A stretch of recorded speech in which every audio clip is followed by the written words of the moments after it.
This is Into Beats 106.5 FM. Hello, this is Amy Botes here from PEPPED Productions. How's it all going with you lot? I'm feeling upbeat this week. Business is good, and some promising meetings and events are coming up, and so it just goes to show you should always be positive.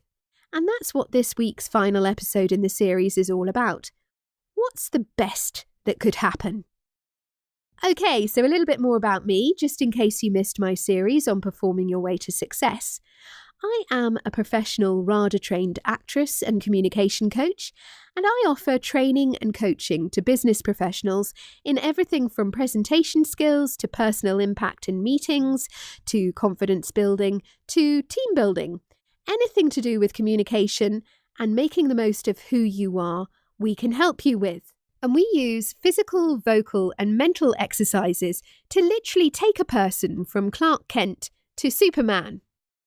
Now, if you wondered how the average person can use acting techniques to become the best possible version of themselves, you're in luck, because over the last 7 weeks, I've been sharing my top tips on how to adapt to the given circumstances.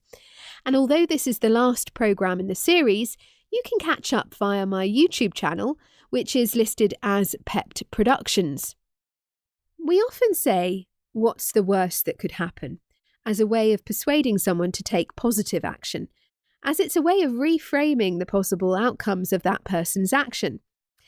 And I had a director once who used to say a similar sort of phrase. No small baby is going to die because you're getting a line wrong, he'd say. However, both of these phrases ask the listener to concentrate on the negative and not the positive. And so I want to rephrase it. I want to say, what is the best that could happen? So I'll tell you a little story. I was once in a radio play with a young, promising actor who, even at the age of 21, was gaining attention from top casting directors and was enjoying a clear run of acting jobs since his graduation. I, at the same time, was equally newly graduated and had equally a good run of luck, but I didn't actually realise at the time how lucky I'd been. I was very negative. Whenever I didn't get an audition or I failed to book an acting job, it was like it was the end of the world.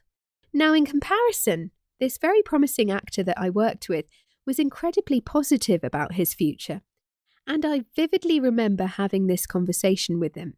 It went a bit like this. So he said, "So how have you found today? It was great to work with such great actors and really get your teeth into the script, wasn't it?"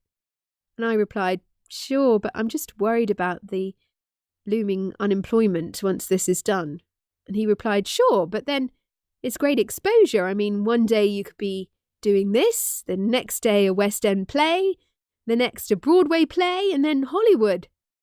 It's all there to play for." And I laughed at his optimism, and in my slightly cynical state humoured him with a smile. Ah, how little he knows, I thought to myself. He has no idea of the reality of the industry. Because of course I'd heard loads of other older actors bemoan the industry and how hard it was to make a living, and I hadn't actually opened myself up to the possibility that it really was all to play for. And meanwhile, my promising colleague kept his what's the best that can happen attitude, and before long he was in a West End show, then on a primetime TV show, and then he found himself in Hollywood, and what do you know? He became the next Spider-Man, and started dating an Oscar-winning actress to boot. Always think, what is the best that could happen? You can listen back to this segment on my website, which is www.peppedproductions.co.uk. And if you have any comments or you want to share something, please do not hesitate to follow me on Twitter at WeArePepped. And you can use the hashtag WeArePepped, that's PEPPED, or check us out on Facebook where we're listed as PEPPED Productions. This is coming from Into Beats 106.5 FM.